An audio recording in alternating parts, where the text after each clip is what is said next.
Okay. Next slide में जो है उसने पूछा हुआ है या डिस्क्राइब किया हुआ है कि अगर आपको यूनिफॉर्म फ्लो बनाना पड़े तो आप कैसे बनाओगे।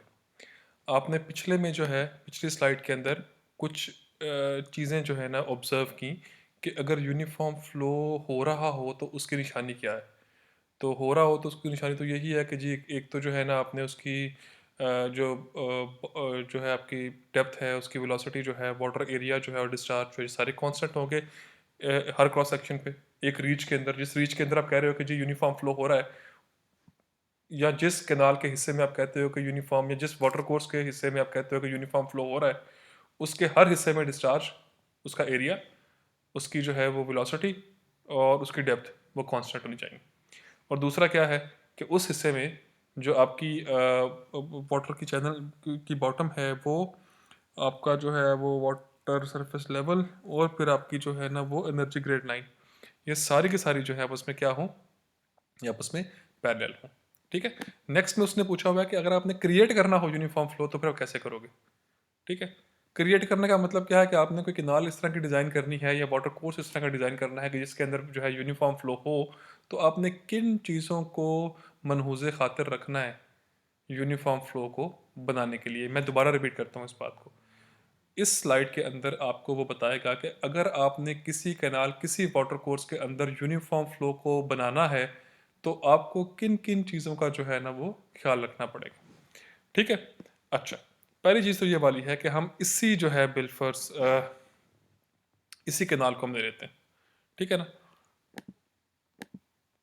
या फिर यार नीचे ही आने दो, फिर ये एक कुछ मुछ मच जाएगा इसके अंदर तो फिर समझ नहीं आएगी बात, तो नीचे ही आने दो। सपोज करो जी ये आपका चैनल का जो है ना बॉटम है। ठीक है। और इसके ऊपर आपका जो है वो वाटर सरफेस लेवल है। ठीक हो गया। अब वाटर सरफेस लेवल के अंदर अंदर मैं चाहूँगा कि इसके अंदर जो है हम ये इन्वर्टेड ट्रायंगल भी बना दे, ताकि डेल्टा बना दे, ताकि पता लग जाए कि वाटर सरफेस लेवल है।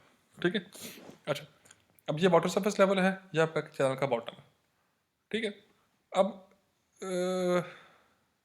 एक छोटी सी मेरे से गलती हुई, आई होप कि अब मैं उस गलती को रेडिकेट भी कर पाऊँ। आई होप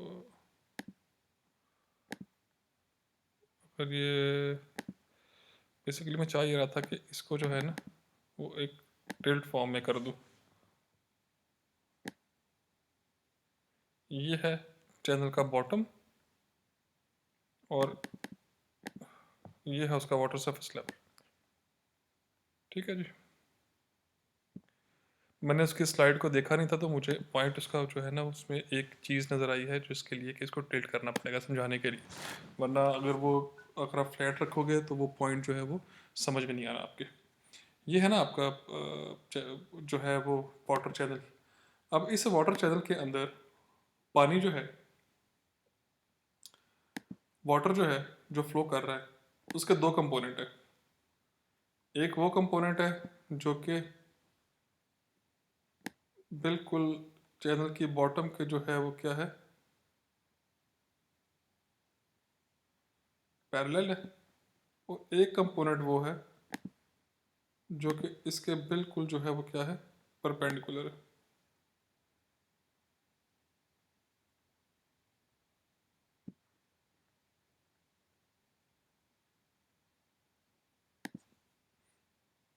ठीक है।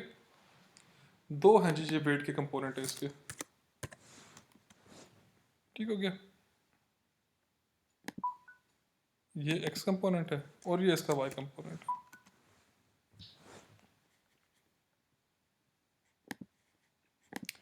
ठीक है।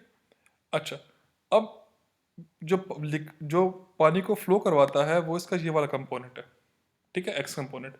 जो इनफिल्ट्रेशन करवाता है पानी को, जो ज़मीन के अंदर उसकी मूवमेंट होती है पानी की, या सब सरफेस की मूवमेंट है जो पानी की, वो इसके वाई कंपोनेंट की वजह से। ठीक है। अच्छा, अब चूंकि हम फ्लो की बात कर रहे हैं तो हमें फिलहाल जो है ना एक्स कंपोनेंट की बात करनी है। ठीक है। एक्स कंपोनेंट वो कंपोनेंट है जो पानी के फ्लो का इंटायरली जो है रिस्पॉन्सिबल है। ठीक है ना। अब चूंकि वेट जो है बेसिकली इक्वल टू होता है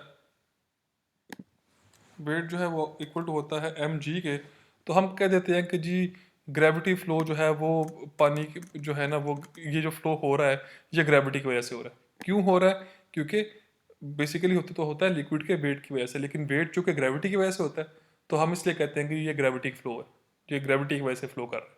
ठीक है, ये कंपोनेंट इंटायरली रिस्पॉन्सिबल है लिक्विड के फ्लो के, और एक फोर्स ऐसी है जो कि इसको रोकती है, और वो कौन सी फोर्स है?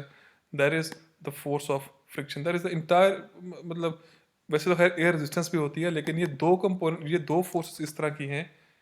ये फोर्स ऑफ फ्रिक्शन, ठीक है, मैं इसको बोल देता हूँ एफ एफ, ठीक है, और एक वेट की फोर्स जो कि मूव करवा रही है, और एक फोर्स ऑफ फ्रिक्शन जो है इसकी जो इसके ऑपोजिशन में काम कर रहा है या इसकी मूवमेंट को रेजिस्ट करता है। ठीक है, अब वो ये कहता है कि एज लॉन्ग एज आपका जो बेसिकली ये जो एक्स कंपोनेंट ऑफ वेट है दैट इज,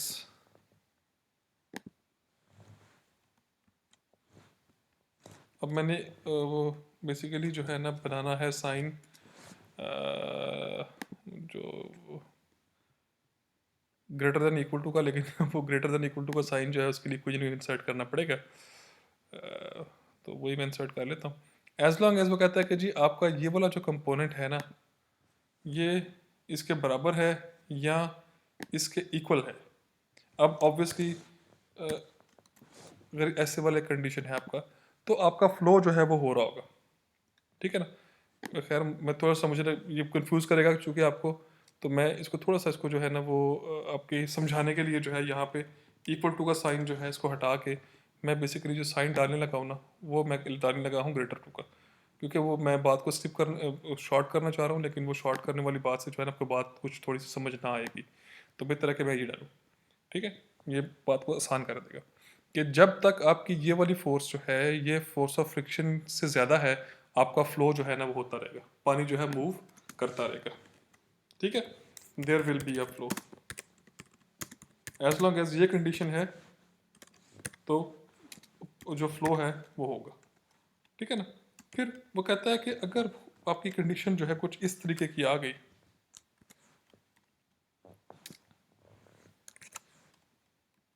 अगर आपकी जो कंडीशन है बिलफर्ज वो ऐसी है कि आपका जो वेट का कंपोनेंट है कुछ ऐसा हुआ है कि वो किसी भी तरीके से जो है ना वो फोर्स ऑफ फ्रिक्शन को जो है वो ओवरकम नहीं कर सका, तो क्या होगा कि there will be no flow. ठीक है, नीचे वाले केस में क्या होना है कि there will be no flow. ठीक हो गया। अच्छा, ये दो कंडीशन आपने आप लोगों ने जो है ना वो आपको पता है, इसको इसको कोई करना ज़्यादा मुश्किल नहीं है। ठीक है, अच्छा, तीसरा कंडीशन एक ये है कि अगर आपका फ्लो जो है वो मूव कर रहा है ना, ठीक है,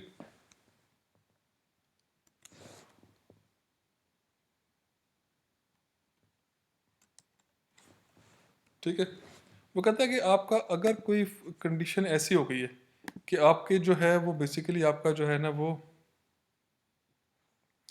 जो जो वेट है उसका कंपोनेंट है उसने फोर्स ऑफ फ्रिक्शन को बैलेंस कर दिया है। ठीक है ना, क्या किया उसने उसने फोर्स ऑफ फ्रिक्शन को बैलेंस कर दिया है, यानी कि ऐसी कुछ केस है कि force of friction is being balanced by the weight component of the liquid, तो फिर जो है हम कहते हैं कि जी इस केस के अंदर जो है वो जो फ्लो होगा that will be uniform flow. ठीक है, कि आपने करना क्या है, आपने जस्ट ग्रेविटी को ओवरकम करना है। ठीक है, सही हो गया, मतलब कि इक्वल टू का मतलब है कि आपने उसको ओवरकम कर दिया है, आपने फोर्स ऑफ फ्रिक्शन को जो है ओवरकम कर दिया है, तो अब आप जब का फ्लो होगा वो यूनिफॉर्म फ्लो होगा। मुझे पता है कि ये चीज़ आपको ये जो आखिरी वाला पॉइंट है ये बहुत कंफ्यूज करेगा। मैंने आल्दो कि इसको उस जो है ना पहले जब मैं पॉइंट वन को लिख रहा था कि ग्रेटर देन इक्वल टू, मैं उसमें इसको स्किप करना चाह रहा था, लेकिन मुझे पता है कि अभी भी, हालांकि मैंने इसको सेपरेट कर दिया, अभी भी ये कंफ्यूज कर रहा होगा, तो मैं इसकी एक छोटी सी एक प्रैक्टिकल आपको एग्जांपल देता हूँ उन चीज़ों में से जो आप लोगों ने पहले पढ़ी हुई हैं। आप लोगों ने पहले पढ़ा हुआ है कि सपोज करो जी, ये एग्जांपल आप लोग में से हर बच्चे ने की होगी कि जी सपोज करो कि जी कोई ना आपकी गाड़ी है, ठीक है, कुछ इसी तरह की ही शेप जो है ना आपकी एफएससी में, आपके एफएससी या मैट्रिक के अंदर आपके टीचर ने आपको बना के समझाया होगा। ठीक है, तो बिलफर्ज ये गाड़ी है, ये उसका एक पहिया है। ठीक है, अब जैसी मेरे से बनती है वैसे ही बनवा लेना, नखरे ना करना। ठीक है, ये उसका एक पहिया है और ये उसके पीछे वाले रेयर जो है ना उसके व्हील्स हैं। ठीक है, क्लियर है। अब अगर इस गाड़ी ने जो है इसकी मूवमेंट, सपोज करो कि जी इसकी मूवमेंट जो है ना वो इंजन जो है आपने स्टार्ट किया और इसकी मूवमेंट जो है इस डायरेक्शन में होनी है। ठीक है ना। अब होता क्या है कि जब भी आप इंजन जो है ना उसको स्टार्ट करोगे और इसको रेस दे के एक्सीलेटर के ऊपर पैर रख के इसकी आप स्पीड को जो है वो ले जाओगे बिलफर्स 60 किलोमीटर पर आवर। ठीक है, और अपनी स्पीड को यहीं पे रख दोगे। अब इस स्पीड से आप ऊपर नीचे नहीं करोगे। तो अब इस स्पीड पे क्या हो रहा है, इस स्पीड पे आपका जो पेट्रोल है 60, आपने स्पीड मेंटेन कर दी है 60 kilometre per our. For suppose आप मोटरवे के ऊपर हो और आपकी गाड़ी जो है 60 भी नहीं 110 कर लेते हैं, चलो मोटरवे के ऊपर इतनी स्पीड होती है ना। तो मोटरवे के ऊपर आपकी कितनी स्पीड है, 110 किलोमीटर पर आवर। आप लोगों ने कई दफ़ा सुना होगा कि जी मोटरवे जो है ना उसके ऊपर सफ़र करो तो गाड़ी जो है कम पेट्रोल खाती है। आप लोगों में से कई ने ये बात सुनी होगी, लोग प्रेफर करते हैं। हमने इवन जो है इसको खुद ऑब्जर्व किया हुआ है since I travel motorway a lot. तो मुझे पता है इस चीज़ का कि मोटरवे के ऊपर गाड़ी जो है ना बहुत कम पेट्रोल खाती है। क्या वजह होती है कि उसके उस रोड के ऊपर आपकी स्पीड ना एक मेंटेन रहती है। 120 की स्पीड, अगर आपको 10 की स्पीड है आपकी, वो मेंटेन रहेगी स्पीड। 120 से ऊपर हो तो ऑब्वियसली वो पे चलाना हो जाता है। ठीक है, तो अ, तो 120 पे ही आप स्पीड रखते हो अपनी।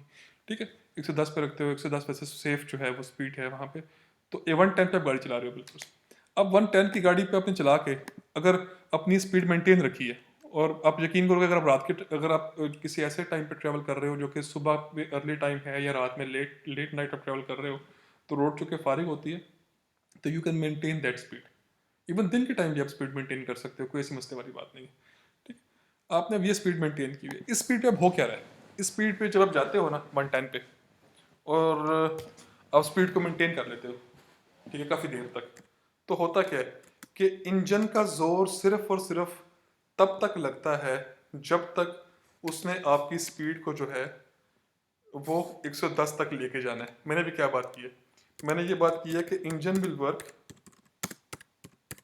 To take your speed, to take your speed from 0 to 100 kilometre per hour. ठीक है, वंस आप 100 के ऊपर पहुंच जाते हो, ठीक है, और आपने वो स्पीड मेंटेन कर लिया, अब जो आपकी गाड़ी का इंजन है वो सिर्फ और सिर्फ फोर्स ऑफ फ्रिक्शन को ओवरकम कर रहा है, बाकी उसका कोई जोर नहीं लग रहा। ये अपने बात पहले पढ़ी भी है कि वंस, मैं दूसरा पॉइंट कर देता हूँ कि once a speed of 100 kilometre per hour is achieved, या वैसे 110 ऊपर लिखा हुआ है तो इसको 110 ही रह करो यार, ये 100 जो है फिर once a speed of 110 kilometre per our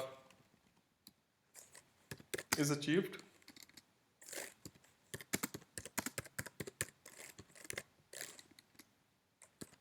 is achieved, the engine will now only counterbalance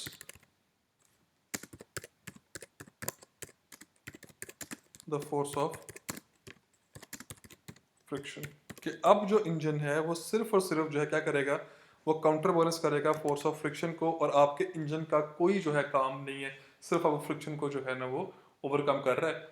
बाकी आपकी गाड़ी जो है कोई पेट्रोल नहीं खा रही है। इस वजह से कहते हैं कि आप अगर अपनी गाड़ी को ऐसे चलाओ कि आपकी ब्रेक्स कम लगानी पड़े, आपको आप अपनी स्पीड को जो है ना कम वेरी करना पड़े, तो आपकी गाड़ी की जो एवरेज है वो अच्छी आएगी। क्लियर है ये वाली बात, बहुत सिंपल है। इसी तरह जब आपने एक दफ़ा जो है वो फ्लो जो है उस चला दी है आपने, गाड़ी जो गाड़ी कह रहा हूँ, अब फ्लो जो है ना पानी का वो मूव कर रहा है। जब ये वाली कंडीशन हो जाएगी, अब हम कहेंगे कि जी अब जो है वो क्या है, वो जी यूनिफॉर्म फ्लो है। जब ये वाली मेंटेन 110 पे पहुंच गई है वो, अब हम कहते हैं कि जी जो हमारा मोशन है बड़ा यूनिफॉर्म मोशन है। ठीक है, स्टडी मोशन है, यूनिफॉर्म मोशन है एक तरह से। स्टडी लफ्ज़ वैसे वो स्टडी हमारे कोर्स में मतलब उससे कुछ और है, लेकिन अब हम कह देते हैं कि यूनिफॉर्म, या कहो इसको कि अब बड़ा यूनिफॉर्म मोशन है। तो अब ये वाला जो है ऐसे ही यूनिफॉर्म मोशन जो है वो वाटर के केस में भी होगा, अगर आपका ये वाला कंपोनेंट एक्स कंपोनेंट जो कि फ्लो को मूव करवाने का रिस्पॉन्सिबल है, ये फोर्स ऑफ फ्रिक्शन को जो है वो ओवरकम अगर कर ले तो। ठीक है, ये हमारा सेकंड जो है वो, अब देखा थोड़ी सी ना, ये मुझे पता है इस चीज़ का कि आप जो है थोड़ा सा आज जो है वो एक्स्ट्रा थोड़ी सी जो है ना वो एक्सप्लेन करनी पड़ रही है हर स्लाइड, तो उसमें अपनी परेशान नहीं होना। ठीक है, ये हमारी स्लाइड नंबर जो है ना ये फोर्थ, ये बेसिकली उसका था समझाने वाला काम। ठीक है, तो आई होप कि ये क्लियर होगा, अगर नहीं हुआ तो आपने सवाल करने हैं, वैसे मुझे उम्मीद है कि इसमें कोई मुश्किल वाली बात नहीं है। ठीक है, अब जो फिफ्थ स्लाइड है वो बड़ी इंपॉर्टेंट स्लाइड है, तो उसको आपने देखना है और समझने की कोशिश करनी है। So stay tuned for the third part.